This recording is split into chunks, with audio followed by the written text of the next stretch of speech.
तुम्हाला माहितीये का, भारताची खरी सत्ता दिल्लीमध्ये नाही, तर ती दडलेली आहे भारतातील प्रत्येक गावागावात. होय, आज आपण ज्या लोकशाहीचा अभिमान बाळगतो, ती फक्त संसद भवनापुरतीच मर्यादित नाही, तर ती गाव पातळीवरही तितक्याच ताकदीनं जिवंत आहे. पण एक काळ असा होता, जेव्हा गाव स्वतःचे निर्णय घेऊ शकत नव्हतं. स्थानिक लोकांना सत्तेत सहभाग नव्हता. आणि मग 1992 मध्ये आपल्या संविधानात एक ऐतिहासिक वळण आलं. ते म्हणजे 73वी घटनादुरुस्ती. ही केवळ एक दुरुस्ती नव्हती, तर ती होती सत्तेचं विकेंद्रीकरण करण्याची क्रांती. याच घटनादुरुस्तीमुळे सामान्य माणसाच्या हातात सत्ता आली आणि हे स्पष्ट झालं की लोकशाही फक्त संसदेत नाही, तर ती गाव पातळीवरही श्वास घेते. पण हा पंचायती राज म्हणजे नेमका काय आहे? तो कसा कार्य करतो? आणि सर्वात महत्त्वाचं, अनुच्छेद 243 ते 243 ओ मध्ये असं काय विशेष आहे जे प्रत्येक स्पर्धा परीक्षेत वारंवार विचारलं जातं? जसं की MPSC ग्रुप बी प्रिलिम्स 2026 मधील हा प्रश्न, भारतीय संविधानातील कलम 243 जी बाबतीत खालीलपैकी कोणते विधाने बरोबर आहेत? विधान अ, सभासदपराची अपात्रता. विधान ब, पंचायतींचे अधिकार, सत्ता आणि जबाबदाऱ्या. विधान क, पंचायतींची रचना. विधान ड, पंचायतींचा कालावधी. ह्या प्रश्नाचं उत्तर आपल्याला भाग 9 मध्ये दिलेले आहेत. चला तर मग, MPSC प्रोफेसरच्या आजच्या लेक्चरमध्ये आपण भारतीय संविधानाचा भाग 9 उलगडून पाहूया. 73व्या घटनादुरुस्तीमुळे भारतीय संविधानात समाविष्ट करण्यात आलेले अनुच्छेद म्हणजे अनुच्छेद 243 ते 243 ओ. हे अनुच्छेद म्हणजेच पंचायत राज व्यवस्थेचा कोर फाउंडेशन आहेत. म्हणूनच स्पर्धा परीक्षांमध्ये यावर हमखास प्रश्न विचारले जातात. चला तर मग, एक अनुच्छेद अगदी सोप्या, लॉजिकल आणि लक्षात राहणाऱ्या पद्धतीने समजून घेऊया. आणि त्यासोबतच एक भन्नाट मेमरी ट्रिक देखील बघूया, जेणेकरून एक्झाममध्ये तुमचा एकही प्रश्न चुकणार नाही. सर्वप्रथम येतो अनुच्छेद 243. या अनुच्छेदामध्ये पंचायत, ग्रामसभा आणि गाव यांसारख्या महत्त्वाच्या संज्ञांची व्याख्या करण्यात आली आहे. अर्थातच या भागात वापरले जाणारे सर्व महत्त्वाचे शब्द नेमके काय अर्थ देतात हे इथे स्पष्ट केलं आहे. थोडक्यात सांगायचं तर हा अनुच्छेद म्हणजे संपूर्ण पंचायती राज व्यवस्थेचा मजबूत पाया आहे. यानंतर येतो अनुच्छेद 243 ए. या अनुच्छेदामध्ये ग्रामसभेला स्थानिक पातळीवर निर्णय घेण्याचे आणि कार्य पार पाडण्याचे अधिकार देण्यात आले आहेत. अर्थातच गावातील प्रत्येक नागरिक थेटपणे स्थानिक प्रशासनात सहभागी होऊ शकतो आणि विकास कामांबाबत स्वतः निर्णय घेऊ शकतो. हेच खरं लोकशाहीचं खालच्या स्तरावरचं सर्वात प्रभावी रूप आहे. चला तर मग, अनुच्छेद 243 ए लक्षात ठेवण्यासाठी एक सोपी आणि इफेक्टिव्ह ट्रिक बघूया. 243 मधील ए यावरून तुम्ही आम सभा असं लक्षात ठेवू शकता आणि आम सभा आणि ग्रामसभा हे दोन्ही वर्ड्स साऊंडमध्ये जवळपास सारखेच वाटतात. या कीवर्डवरून तुम्ही सहज लक्षात ठेवू शकता ए = आम सभा = ग्रामसभा, अर्थातच ग्रामसभेचे अधिकार. पुढील अनुच्छेद 243 बी. या अनुच्छेदामध्ये असं सांगितलं आहे की प्रत्येक राज्यामध्ये पंचायती राज व्यवस्थेची 3 स्तरीय रचना असावी: गावस्तर, मध्यमस्तर आणि जिल्हास्तर. तसेच ज्या राज्यांची लोकसंख्या 20 लाखांपेक्षा कमी आहे त्यांना मध्यमस्तर टाळण्याची मुभा देण्यात आली आहे. अर्थातच पंचायती राज व्यवस्थेची एक सुसंगत आणि ठराविक रचना तयार करण्याचा हा अनुच्छेद आहे. चला तर मग, अनुच्छेद 243 बी लक्षात ठेवण्यासाठी एक सोपी ट्रिक बघूया. 243 मधील बी म्हणजे बिल्ड आणि बिल्ड म्हणजे रचना करणे. म्हणून लक्षात ठेवा, बी = बिल्ड = रचना, अर्थातच 3 स्तरीय पंचायती राजची रचना. पुढील अनुच्छेद 243 सी. या अनुच्छेदामध्ये असं सांगितलं आहे की पंचायतीमधील सर्व सदस्य थेट निवडणुकीद्वारे निवडले जातील. तसेच उच्च स्तरावरील अध्यक्षांचे प्रतिनिधित्व कसे असावे हे ठरवण्याचा अधिकार राज्य विधानमंडळाला दिला आहे. अर्थातच पंचायतीची रचना कशी असेल आणि सदस्य कसे निवडले जातील हे या अनुच्छेदात स्पष्ट केलं आहे. चला तर मग, अनुच्छेद 243C लक्षात ठेवण्यासाठी एक सोपी ट्रिक बघूया. 243 मधील सी म्हणजे कंपोजिशन आणि कंपोजिशन म्हणजे रचना किंवा बनावट. म्हणून लक्षात ठेवा, C is equal to composition is equal to पंचायतीची रचना, अर्थातच पंचायतीची रचना आणि सदस्य निवड. अनुच्छेद 243B आणि अनुच्छेद 243C यामधील मुख्य फरक म्हणजे B is equal to build is equal to 3 स्तरीय पंचायती राजची रचना आणि C is equal to composition is equal to पंचायतीची रचना. हा फरक लक्षात घ्या जेणेकरून कन्फ्युजन होणार नाही. पुढील अनुच्छेद, अनुच्छेद 243D. या अनुच्छेदामध्ये असं सांगितलं आहे की पंचायतीमध्ये SC आणि ST साठी त्यांच्या लोकसंख्येनुसार जागा राखीव ठेवण्यात येतील. तसेच किमान 1/3 जागा आणि अध्यक्षपदे महिलांसाठी राखीव ठेवणे बंधनकारक आहे.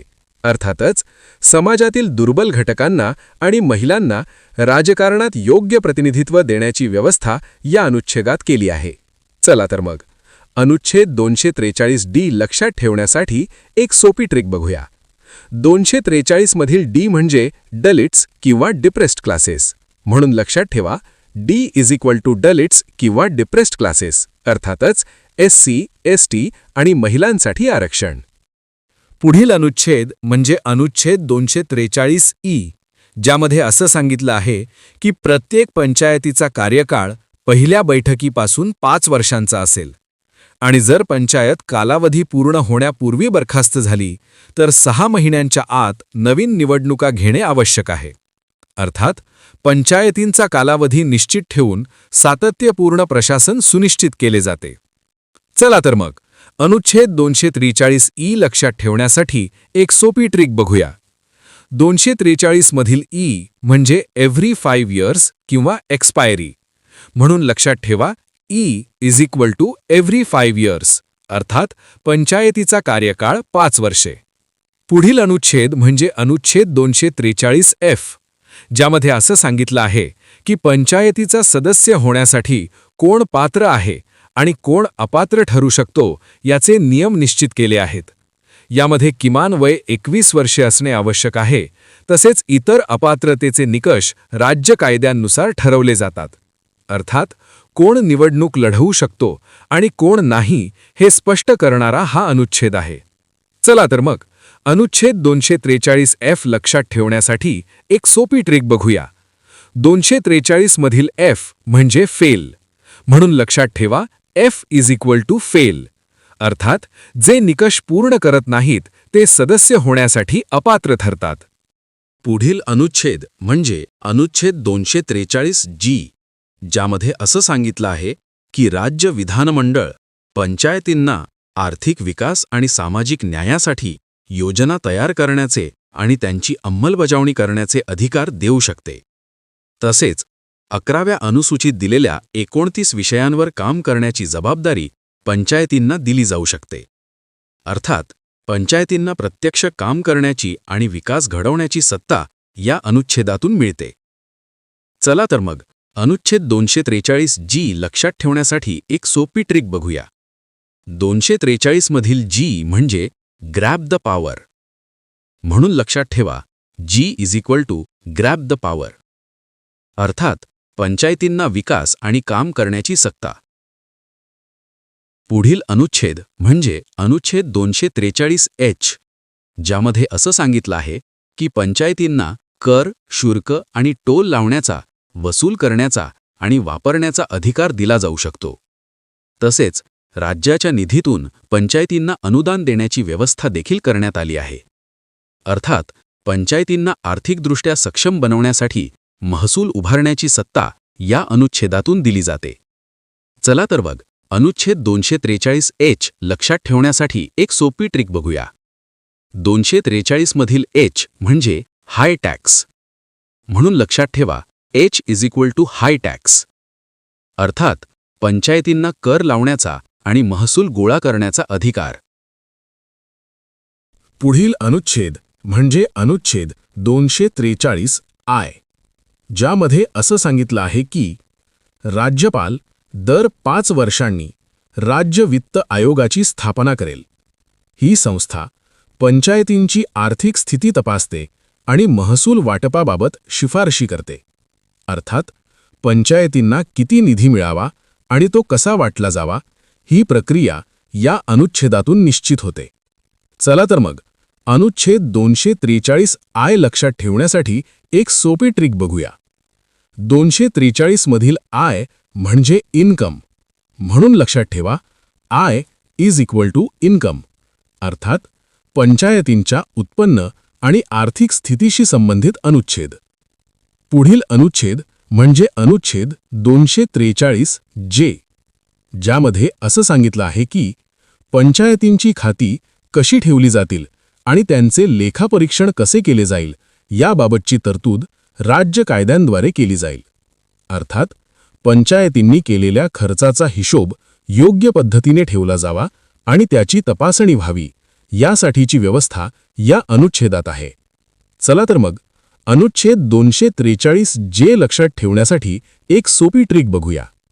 243 मधील J म्हणजे जस्टिफाय द अकाउंट्स, म्हणून लक्षात ठेवा J is equal to justify the accounts, अर्थात पंचायतींच्या खात्यांची तपासणी आणि पारदर्शकता.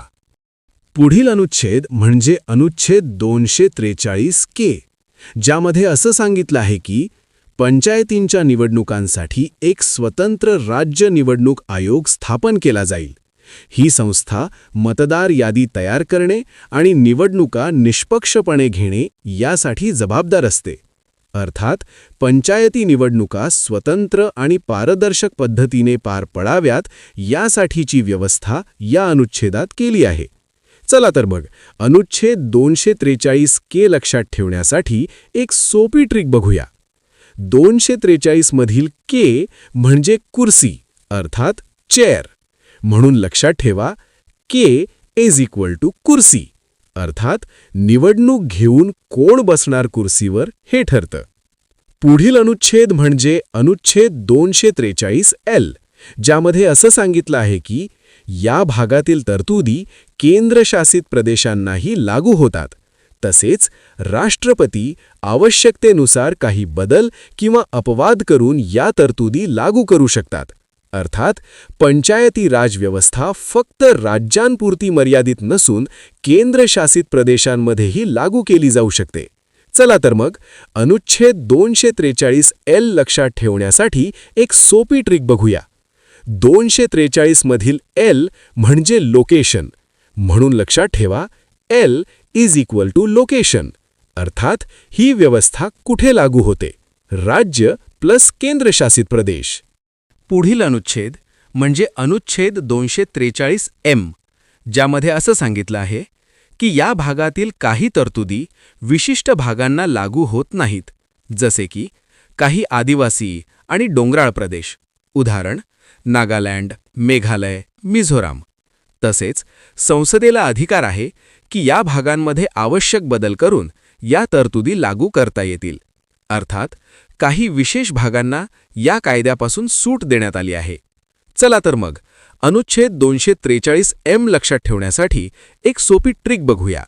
243 मधील M म्हणजे मायनस, म्हणून लक्षात ठेवा M is equal to minus, अर्थात काही भाग या व्यवस्थेतून वगळलेले आहेत. पुढील अनुच्छेद म्हणजे अनुच्छेद 243N, ज्यामध्ये असं सांगितलं आहे की 73वी घटना दुरुस्ती लागू झाल्यानंतरही राज्यांमधील जुन्या पंचायती कायद्यांना काही काळासाठी सुरू ठेवण्याची परवानगी देण्यात आली. हा कालावधी जास्तीत जास्त 1 वर्षांचा होता. यानंतर सर्व राज्यांनी आपले कायदे नव्या घटनात्मक तरतुदींनुसार बदलणे आवश्यक होते. अर्थात जुन्या कायद्यांना तात्पुरती मुदत देऊन नव्या प्रणालीकडे संक्रमण करण्याची व्यवस्था या अनुच्छेदात केली आहे. चला तर मग अनुच्छेद 243N लक्षात ठेवण्यासाठी एक सोपी ट्रिक बघूया. 243 मधील N म्हणजे नॉन स्टॉप किंवा कंटिन्युइटी, म्हणून लक्षात ठेवा N is equal to non stop, अर्थात जुने कायदे थोड्या काळासाठी सुरू राहतात. पुढील अनुच्छेद म्हणजे अनुच्छेद 243O, ज्यामध्ये असं सांगितलं आहे की पंचायती निवडणुकांशी संबंधित काही बाबींमध्ये न्यायालय हस्तक्षेप करू शकत नाही. जसे की मतदारसंघांची रचना किंवा जागांचे वाटप. तसेच निवडणुकांबाबतचा वाद फक्त निवडणूक याचिकेद्वारेच ठराविक प्राधिकरणाकडे मांडला जाऊ शकतो. अर्थात निवडणूक प्रक्रिया सुरू असताना कोर्टाचा हस्तक्षेप टाळून प्रक्रिया सुरळीत पार पडावी यासाठीची तरतूद या अनुच्छेदात आहे. चला तर मग अनुच्छेद 243 ओ लक्षात ठेवण्यासाठी एक सोपी ट्रिक बघूया. 243 मधील ओ म्हणजे आउट ऑफ कोर्ट. म्हणून लक्षात ठेवा O equal to out of court, अर्थात निवडणूक प्रक्रियेत कोर्टाचा हस्तक्षेप नाही. तर अशा प्रकारे आपण अनुच्छेद 243 ते अनुच्छेद 243 ओ संपूर्ण समजून घेतले. चला तर मग एकदा पटापट रिव्हिजन करून घेऊयात. सर्वप्रथम आपण बघितला अनुच्छेद 243 ए वरून आपण लक्षात ठेवले आमसभा, आणि त्यावरून आपल्याला आठवतं ग्रामसभा अर्थातः ग्रामसभेचे अधिकार. पुढे आपण बघितला अनुच्छेद 243 बी वरून आपण लक्षात ठेवले बिल्ड, आणि त्यावरून आपल्याला आठवतं रचना अर्थातः 3 स्तरीय रचना. पुढे आपण बघितला अनुच्छेद 243 सी वरून आपण लक्षात ठेवले कॉम्पोजिशन, आणि त्यावरून आपल्याला आठवतं रचना आणि सदस्य निवड. पुढे आपण बघितला अनुच्छेद 243 डी वरून आपण लक्षात ठेवले डलेट्स, आणि त्यावरून आपल्याला आठवतं SC, ST आणि महिलांसाठी आरक्षण. पुढे आपण बघितला अनुच्छेद 243 ई वरून आपण लक्षात ठेवले एव्हरी 5 इयर्स, आणि त्यावरून आपल्याला आठवतं 5 वर्षांचा कार्यकाळ. पुढे आपण बघितला अनुच्छेद 243 एफ वरून आपण लक्षात ठेवले फेल, आणि त्यावरून आपल्याला आठवतं अपात्रता अर्थतः डिस्क्वालिफिकेशन. पुढे आपण बघितला अनुच्छेद 243 जी वरून आपण लक्षात ठेवले ग्रॅब द पॉवर, आणि त्यावरून आपल्याला आठवतं सत्ता आणि विकासाची जबाबदारी. पुढे आपण बघितला अनुच्छेद 243 एच वरून आपण लक्षात ठेवले हाय टॅक्स, आणि त्यावरून आपल्याला आठवतं कर लावण्याचा अधिकार. पुढे आपण बघितला अनुच्छेद 243 आय वरून आपण लक्षात ठेवले इन्कम, आणि त्यावरून आपल्याला आठवतं वित्त आयोग आणि उत्पन्न. पुढे आपण बघितला अनुच्छेद 243 जे वरून आपण लक्षात ठेवले जस्टिफाय द अकाउंट्स, आणि त्यावरून आपल्याला आठवतं लेखा तपासणी अर्थतः ऑडिट. पुढे आपण बघितला अनुच्छेद 243 के वरून आपण लक्षात ठेवले कुर्सी, आणि त्यावरून आपल्याला आठवतं निवडणुका आणि पदनिर्धारण. पुढे आपण बघितला अनुच्छेद 243 एल वरून आपण लक्षात ठेवले लोकेशन, आणि त्यावरून आपल्याला आठवतं केंद्रशासित प्रदेशांमध्ये लागू. पुढे आपण बघितला अनुच्छेद 243 एम वरून आपण लक्षात ठेवले मायनस, आणि त्यावरून आपल्याला आठवतं काही भाग वगळलेले. पुढे आपण बघितला अनुच्छेद 243 एन वरून आपण लक्षात ठेवले नॉन स्टॉप, आणि त्यावरून आपल्याला आठवतं जुने कायदे तात्पुरते सुरू. आणि शेवटी आपण बघितला अनुच्छेद 243 ओ वरून आपण लक्षात ठेवले आउट ऑफ कोर्ट, आणि त्यावरून आपल्याला आठवतं न्यायालय हस्तक्षेप नाही. आजच्या लेक्चरमध्ये आपण विस्तृतपणे समजून घेतलं पंचायती राज व्यवस्थेचं संपूर्ण स्वरूप. 73वी घटना दुरुस्ती आणि तिचं महत्त्व आपण स्टेप बाय स्टेप पाहिलं. त्यानंतर संविधानातील भाग 9 मधील अनुच्छेद 243 ते 243 ओ सविस्तरपणे समजून घेतले, आणि शेवटी हे सर्व कायम लक्षात राहावं म्हणून एक सोपी आणि इफेक्टिव्ह ट्रिक देखील पाहिली. चला तर मग या माहितीच्या आधारे एक PYQ प्रश्न बघूयात. हा प्रश्न घेतला आहे महाराष्ट्र गट ब सेवा संयुक्त पूर्व परीक्षा 2025 मधून. ही परीक्षा दिनांक 4 जानेवारी 2026 रोजी पार पडली. चला तर मग आता प्रश्न पाहूया. प्रश्न असा आहे की भारतीय संविधानातील कलम 243 जी बाबत खालीलपैकी कोणते विधान किंवा विधाने बरोबर आहेत? ए. सभासदत्वाची अपात्रता. बी. पंचायतीची सत्ता, अधिकार आणि जबाबदाऱ्या. सी. पंचायतीची रचना. डी. पंचायतीचा कालावधी. आणि आपल्यासमोर 4 पर्याय दिलेले आहेत. पर्याय क्रमांक 1 फक्त ए, पर्याय क्रमांक 2 फक्त बी, पर्याय क्रमांक 3 ए आणि सी, पर्याय क्रमांक 4 सी आणि डी. यामध्ये आपली ट्रिकच वापरा, जेणेकरून तुम्हाला अगदी सहज या प्रश्नाचं उत्तर मिळणार. तुमच्या प्रश्नाचं उत्तर कमेंट बॉक्समध्ये सांगा. त्याचबरोबर कोणत्या ट्रिक वर्डचा वापर केला आहे हे देखील नक्की सांगा. अशाच प्रकारच्या पंचायत राज, राज्यशास्त्र आणि स्पर्धा परीक्षेसाठी उपयुक्त कॉन्सेप्ट क्लॅरिटी लेक्चरसाठी MPSC प्रोफेसरला नक्की सबस्क्राईब करा. तसेच तुम्हाला पुढे कोणत्या टॉपिकवर अशाच सोप्या आणि डिटेलमध्ये लेक्चर हवं आहे हे आम्हाला नक्की कळवा. या लेक्चरचे सर्व नोट्स आपल्या टेलिग्रॅम चॅनलवर उपलब्ध होणार आहेत, म्हणून टेलिग्रॅम चॅनलला नक्की जॉईन करा. अभ्यास करत रहा, यश नक्की मिळेल. जय शिवराय.